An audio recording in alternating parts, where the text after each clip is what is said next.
សូមជម្រាបសួរដល់លោកអ្នកគ្រូដល់ក្រុមយុវជនហើយនឹង Pathfinder ទាំងអស់នៅក្នុងប្រទេសកម្ពុជាដូច្នេះថ្ងៃនេះខ្ញុំសូមលើកទឹកចិត្តក៏ដូចជាសូមផ្ដល់នៅអាវ៉ាត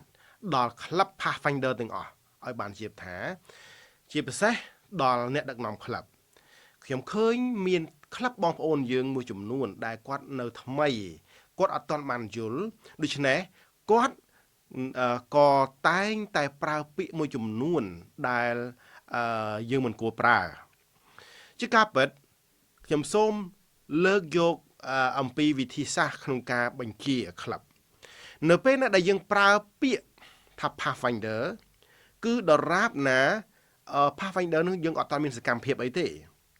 តែបើសកម្មភាពដដែលឲ្យកំពុងតែធ្វើហើយយើងកុំឲ្យប្រើពាក្យឧទាហរណ៍ Pathfinder ស្ដាំបែរ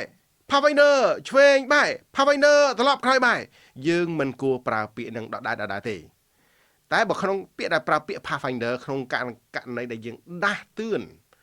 ឲ្យគាត់បានភ្ញាក់រលឹកយើងប្រើតែម្ដងឯង Pathfinder ស្ដាំបែរឆ្វេងបែរត្រឡប់ក្រោយបែរយើងប្រើអញ្ចឹងយើងកុំឲ្យប្រើពាក្យ Pathfinder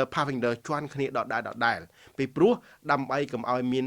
ការថាមានការថាតាមពិតអត់អីទេប្រើក៏អត់ខុសដែរប៉ុន្តែវាអត់សូវសមហើយក៏មិនល្អមើលដែរអញ្ចឹងយើងត្រូវប្រើពាក្យ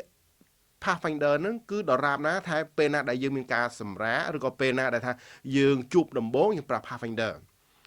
តែនៅពេលដែលករណីដែលវាជន់គ្នាថាធ្វើកំពុងតែប្រតិបត្តិការក្នុងការបញ្ជា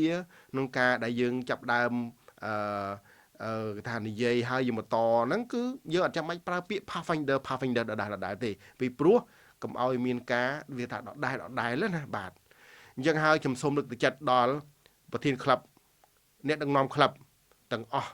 បាទយើងរៀនទាំងអស់គ្នាទាំងខ្ញុំទាំងបងប្អូនទាំងអស់គ្នាក៏ស្ថិតក្នុងការរៀនសូត្រដូច្នេះសូមលើកទឹកចិត្ត